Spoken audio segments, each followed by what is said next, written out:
Hindi English Kannada Marathi ಏನ್ नहीं बोला ಕನ್ನಡದ ಓಕೆ ಬಂಧುಗಳೇ, ನಮಗೆ ಅಣ್ಣವನ್ನು ಕೊಡ್ತಾರೆ ಕನ್ನಡ ಭಾಷೆಯಲ್ಲಿ.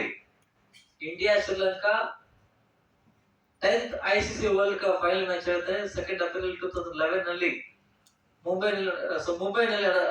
ಮುಂಬೈನಲ್ಲಿ ಆ ಮ್ಯಾಚ್ ನಡೆಯುತ್ತೆ. ಕಾಮೆಂಟ್ ಹೇಳ್ತಾರೆ, ಒಂದೇ ನೀವು ಗಮನಿಸಬೇಕಾದ ಸಂಗತಿ ನಿಮಿಕ್ರಿ ಅಲ್ಲ, 13 years ಬ್ಯಾಕ್ ನಡೆದ ಕಾಮೆಂಟ್ ಹೇಳುವಂತದ್ದು. You feel like live commentary, please listen.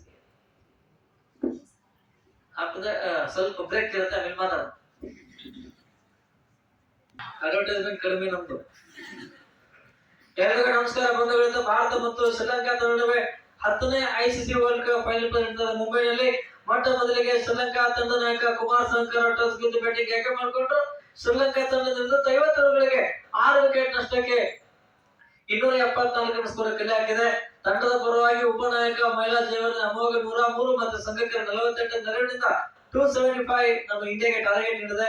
ಇದರ ಉತ್ತರವಾಗಿ ಭಾರತ ತಂಡ ಗೆಲುವಿನ ಸನಿದ ಲೆಕ್ಕ 48.5 ಓವರ್ನ ಆಟ ಮುಕ್ತಾಯಗೊಂಡಾಗ 271 ರನ್ಗೆ 4 wicket ಗೆಲ್ಕೊಂಡಿದೆ.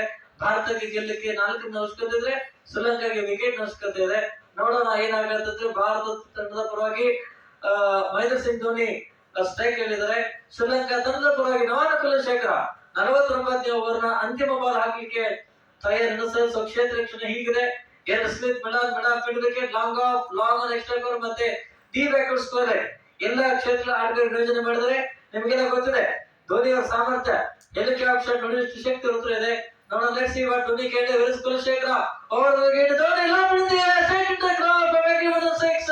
So with that helicopter shot, India beats Sri Lanka by 6 wickets to win this World Cup. Thank you very much.